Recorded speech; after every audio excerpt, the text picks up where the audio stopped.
Baik, bismillahirrahmanirrahim. Assalamualaikum warahmatullahi wabarakatuh. Selamat siang teman-teman semuanya.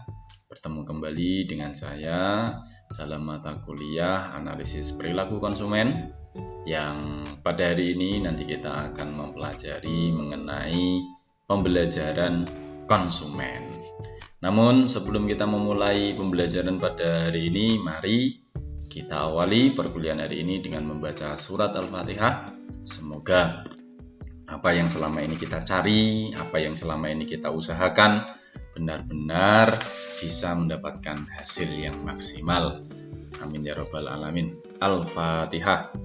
A'udzubillahi minasyaitonirrajim. Bismillahirrahmanirrahim. Alhamdulillahi rabbil alamin arrahmanir rahim maliki yaumiddin iyyaka na'budu wa iyyaka nasta'in ihdinas siratal mustaqim siratal ladzina an'amta 'alaihim ghairil maghdubi 'alaihim waladdallin rabbighfirli wa liwalidayya walil mu'minina amin. Baik, terima kasih teman-teman. Yuk langsung saja kita belajar mengenai konsep atau teori atau aplikasi pembelajaran konsumen. Baik, langsung saja. Jadi saya awali dari apa itu definisi pembelajaran konsumen.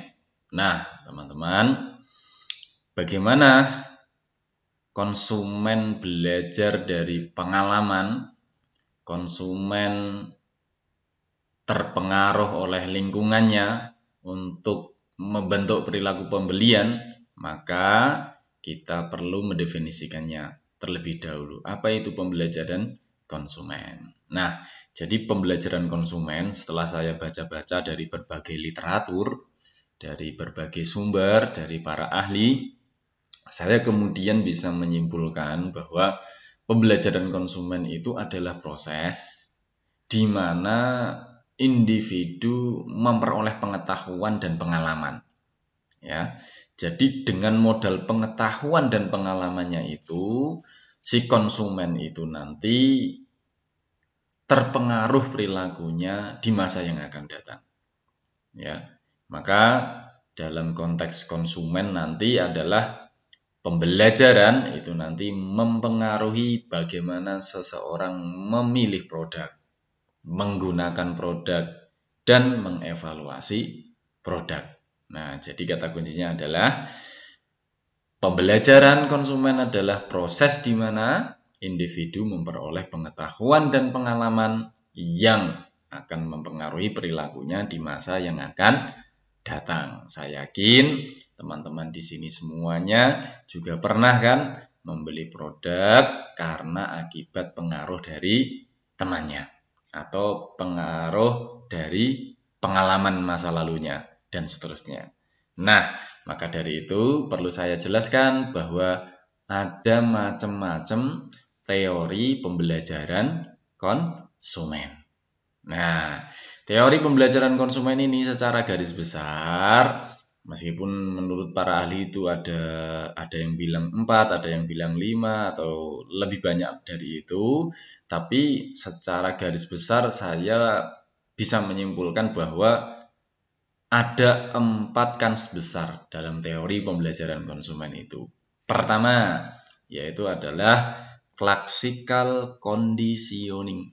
Nah, teman-teman nanti bisa mempelajari lebih dalam di buku rujukan utama yang kemarin, yaitu perilaku konsumen.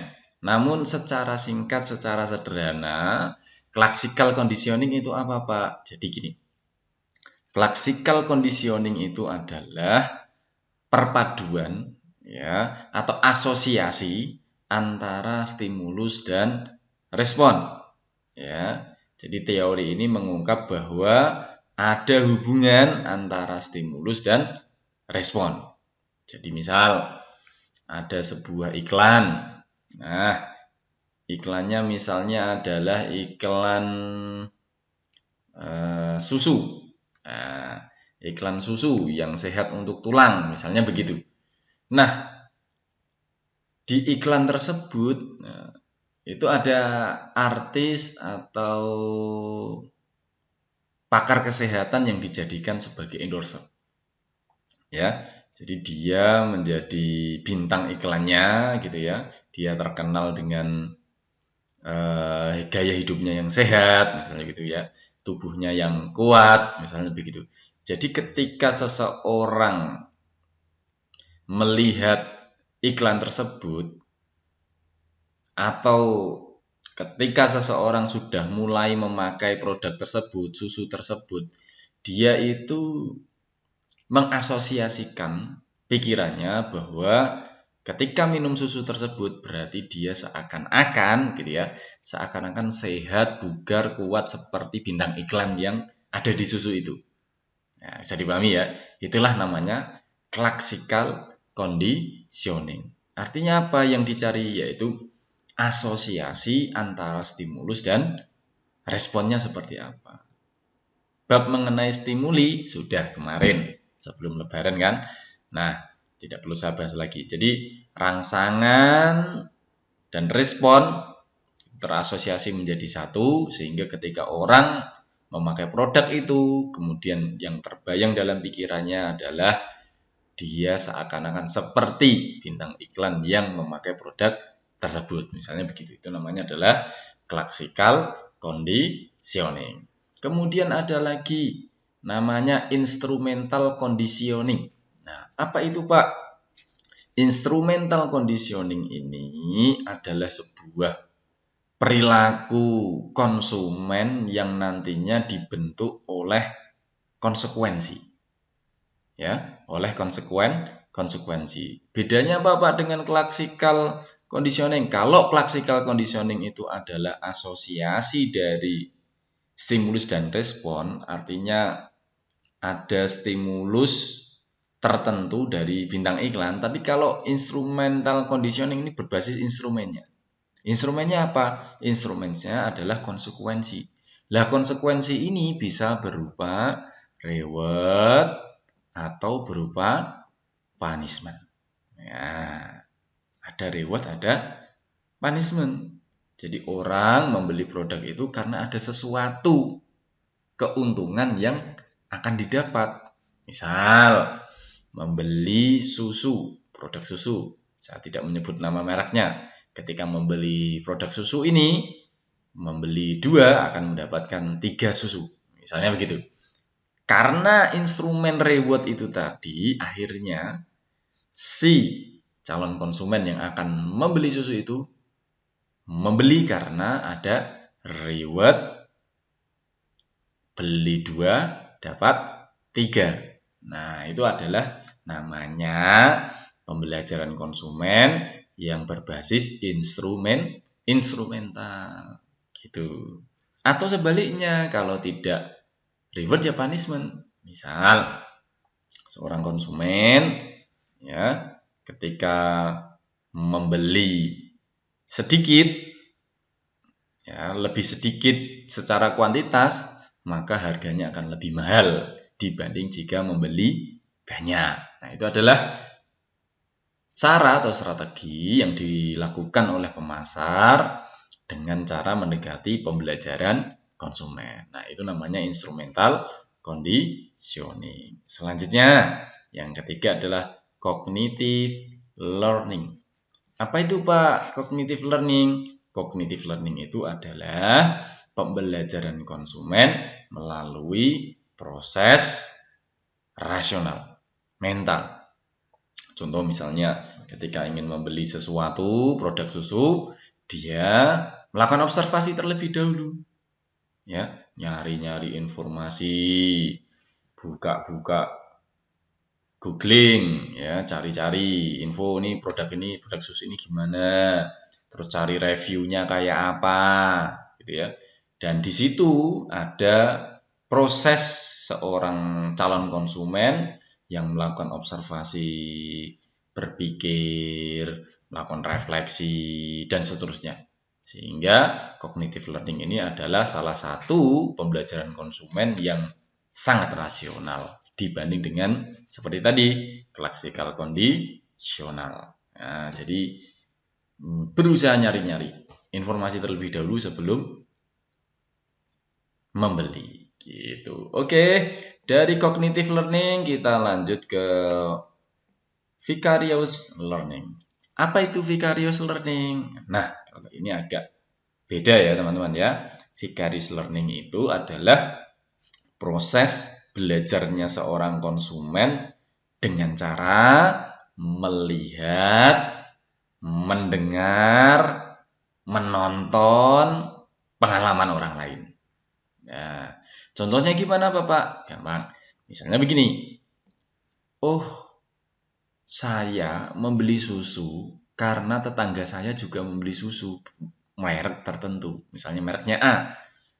Tetangga saya membeli itu, kemudian tetangga saya sehat, kuat, tulangnya juga bagus, ya, jalan 5 kilo tidak pernah menemukan sebuah problem, misalnya begitu. Gara-gara saya nonton tetangga saya yang meminum susu itu dengan produk susu itu, maka kemudian saya belajar, melihat, dan akhirnya nanti tertarik untuk menentukan atau untuk melakukan pembelian produk susu tersebut. Nah, itulah teman-teman sekelumit teori pembelajaran konsumen. Ya, pada intinya adalah setiap teori ini menjelaskan cara yang berbeda, cara konsumen yang berbeda dalam membentuk sikap dan perilakunya terhadap produk atau terhadap merek. Gitu teman-teman. Oke ya. Bisa dipahami ya antara classical conditioning, instrumental conditioning, cognitive learning, dan vicarious learning. Sekarang Pak, implementasinya kayak apa? Coba kita lihat ilustrasinya. Nah, seperti apa? Nah, pertama, classical conditioning. Ini yang bagaimana Pak? Misalnya begini ya, ada iklan parfum. Ya, sebenarnya tadi saya sudah menjelaskan contohnya ya, tidak apa-apa. Jadi ada iklan parfum, ya. Di iklan parfum tersebut menampilkan suasana yang romantis, gitu ya, yang pokoknya suasananya menciptakan asosiasi yang positif lah, kira-kira begitu ya, yang positif. Maka ketika seorang konsumen itu menyemprotkan parfumnya ke tubuhnya, seakan-akan dia terbayang ya, pikirannya terasosiasi bahwa ketika memakai parfum tersebut dia berada pada sebuah kondisi yang romantis, kondisi yang terasosiasi positif gitu ya, sejuk, enak gitu ya. Misalnya begitu. Nah, itu adalah bagian dari contoh ilustrasi teori pembelajaran classical conditioning. Oke, selanjutnya ilustrasi teori pembelajaran instrumental conditioning bagaimana Pak? Oke, kalau ini adalah seperti yang saya sampaikan tadi bahwa ini adalah perilaku yang dibentuk oleh konsekuensi. Maka ilustrasi yang bisa kita ambil adalah misalnya begini. Ketika membeli produk, ya misalnya begini, perusahaan menawarkan program loyalitas, misalnya gitu ya. Kalau membeli sekian akan mendapatkan poin, ya, membeli sekian akan mendapat sekian poin, dan seterusnya. Semakin banyak beli, semakin banyak poin, dan poin itu nanti bisa ditukarkan dengan produk tertentu atau apa, hadiah tertentu. Nah, itu adalah namanya ilustrasi teori pembelajaran instrumental conditioning. Ya, kira-kira begitu ya. Karena tadi apa? Karena dapat poin. Kemudian, kalau cognitive learning, ini gampang nih contohnya nih, misalnya nih ya. Kita kalau pengen beli produk yang agak mahalan dikit ya. Karena kognitif ini biasanya muncul karena memang produknya berharga gitu ya. Jadi kita mikirnya panjang, kecuali produknya murah gitu ya. Nggak usah perlu observasi, nggak usah mikir-mikir panjang. Beli kerupuk tidak perlu cognitive learning ya. Tapi ya ada beberapa orang yang gitu. Misalnya gini, kita beli gadget misalnya. Beli gadget. Itu kan kita sebelum menentukan gadget apa yang akan kita beli, kita akan melakukan observasi banyak. Melihat review di berbagai platform. Ini komentarnya seperti apa, kecanggihannya kayak gimana, accessibility-nya gimana, dan seterusnya. Itu namanya cognitive learning. Kira-kira begitu ilustrasinya. Nah, kalau vicarious learning bagaimana Pak? Vicarious learning itu adalah misalnya orang yang membeli produk itu karena melihat hasil produk tersebut, kosmetik tersebut atau susu tersebut gitu ya, dari seorang influencer, dari seorang tetangga, dari seorang teman dan sebagainya.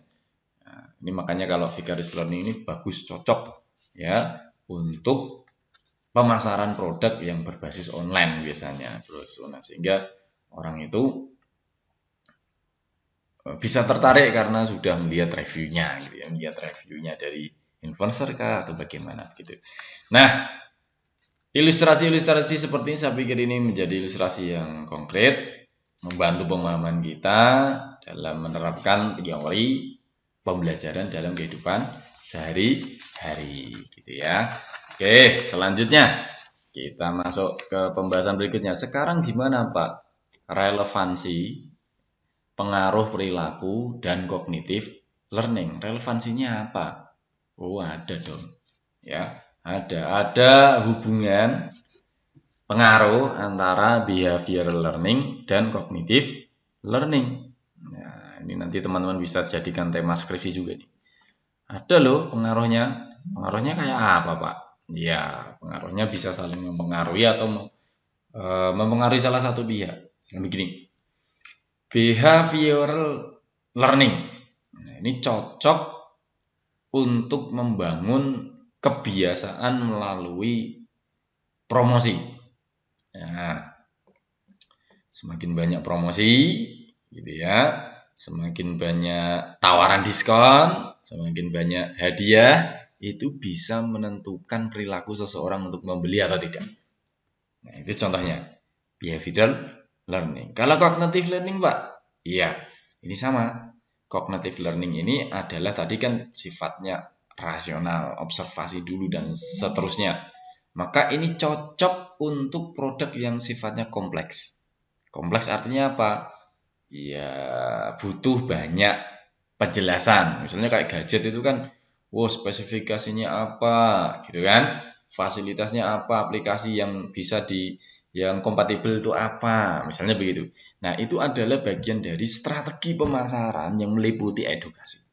Ya, edukasi, konten marketing, dan seterusnya. Nah, bisa dipahami ya teman-teman ya.